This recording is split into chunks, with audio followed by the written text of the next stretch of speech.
Welcome back.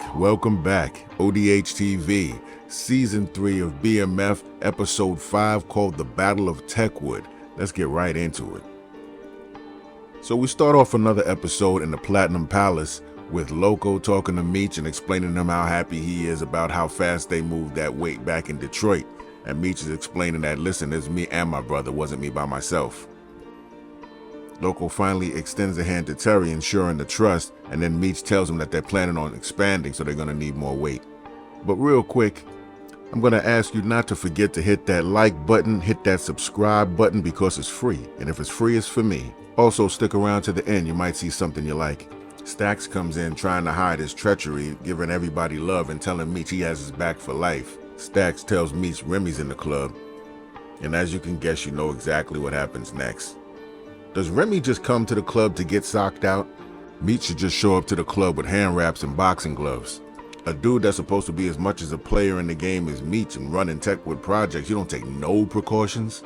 You get socked out every time you leave the house. Like, come on, man, stop it. This is getting weird. They leave the club, talk to Diesel for a second, and spot a well-known boxer that they know. He shows off his car, shows off all the hidden compartments, and they're interrupted by gunfire. Meech runs over and finds out that Diesel was shot, and he's gone. And back at the house, Stax is telling Meech that it was Remy's boys that shot up the parking lot and ended Diesel. Then he suggests that they take out Remy in Techwood at his own projects.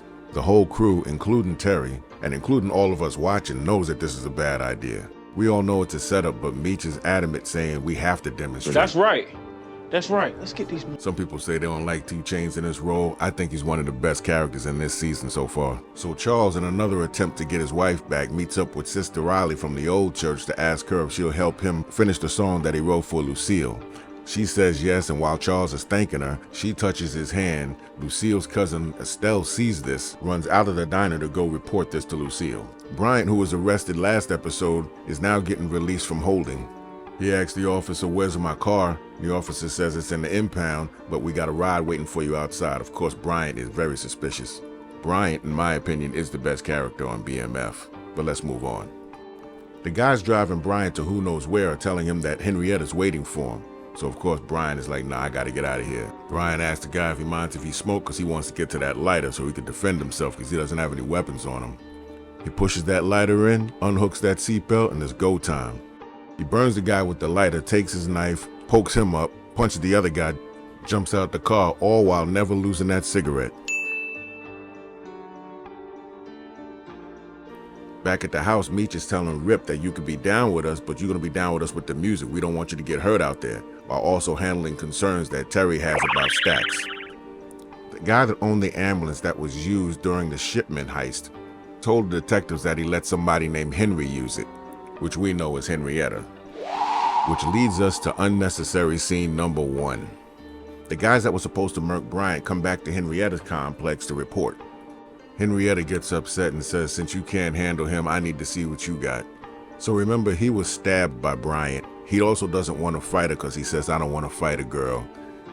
She starts punching this guy, he won't fight back, and then she does this nonsense. She tells him, just because you injured, you think it's not a fair fight. Takes a knife and cuts herself to act like now it's a fair fight. He finally fights back, and I guess she realizes she's a girl, so she pokes him up. Oh boy. All right.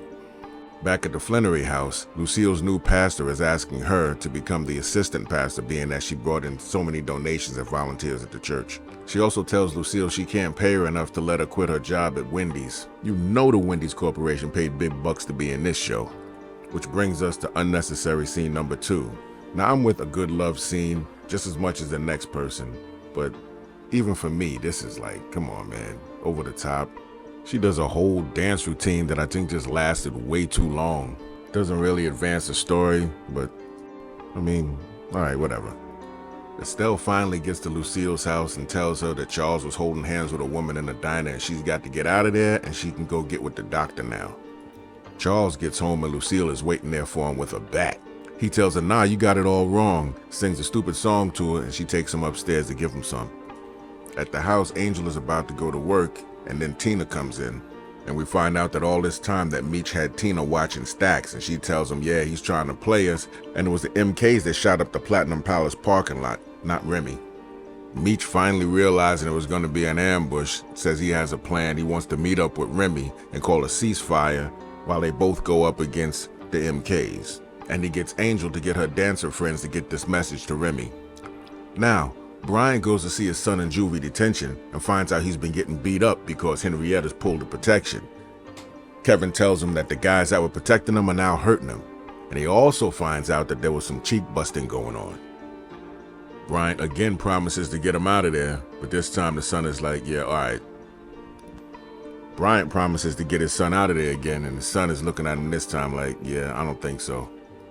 Meanwhile, Meech and Terry head over to the enemy's territory in a convertible. He's driving a convertible to go meet the guy that he beats up every week in the club. Detective Amberson and her bad wig, they're at Jen's house. They exchange a few secrets, and then Jen tells Amberson all about Bryant.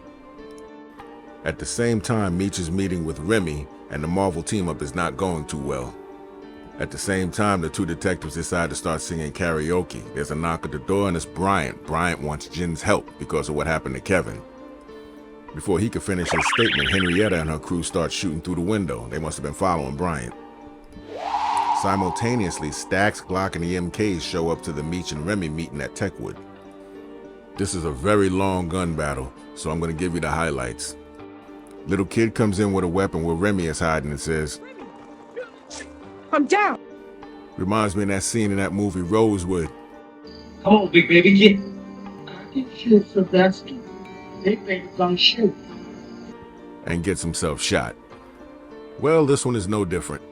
And again, simultaneously back at Jen's house, Henrietta and the crew still shooting up the place. And after the shooting stops, we find out that Amberson has been murked. Rip the Rapper also catches a few bullets.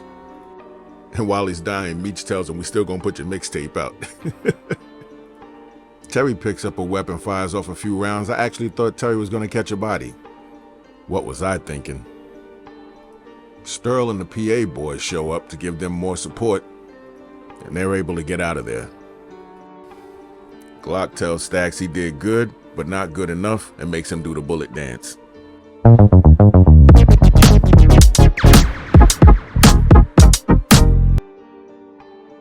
Bryant gets called back to the juvenile facility and finds out that his son has finished himself. I had thought somebody had murked him, but they told him that he left a note, so that let us know he finished himself. You'll always be my hero. I'm just not like you. I love you. Sad scene. Terry and the crew are headed back to Detroit. Meech tells him he's not going anywhere because his family's here. So for him to go handle his family back in Detroit, which means he got to face Henrietta alone. Let me know what you think in the comments while you check this out.